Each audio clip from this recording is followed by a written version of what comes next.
pin nghe cho rồi Kinh chọc một vào pi free xì. When I come, cùng thấy hạn select xe when I come with the free cho em mà free em mà anh back go tăng cao back hồi tí. free man tập bè anh tăng cao anh du chân lâu cho. Hiện nay ở racing. khuấy ở đây chú Hiện nay. Hiện nay ở đây tôi là em nào nên chọn món pi quăng kia em nào quăng kia nên chọn món Dâu ba ở xe đó cái anh nghe chưa nên nó dâu dâu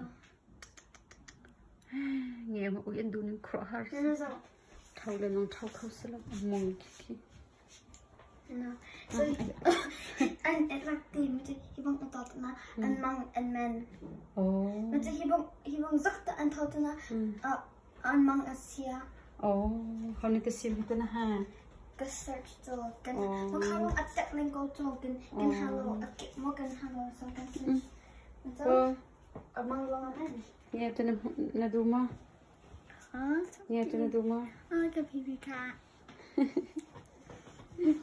Amin hausin ang ngayon sa amin.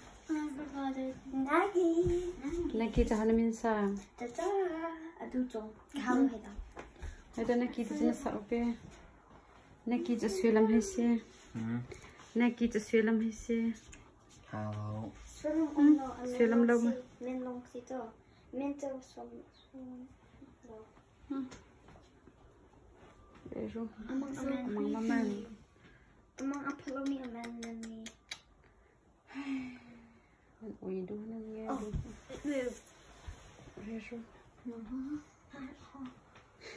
Don't put that in your eye.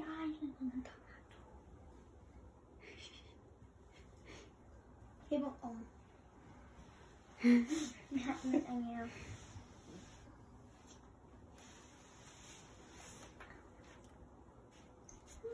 I'm so excited. Boy na kao now. Sister ang nata Mika and to về. Metro kange Nangai di Masia. kange siya o. A sister kao tholo meta ti okta re. Baby is to. Pero.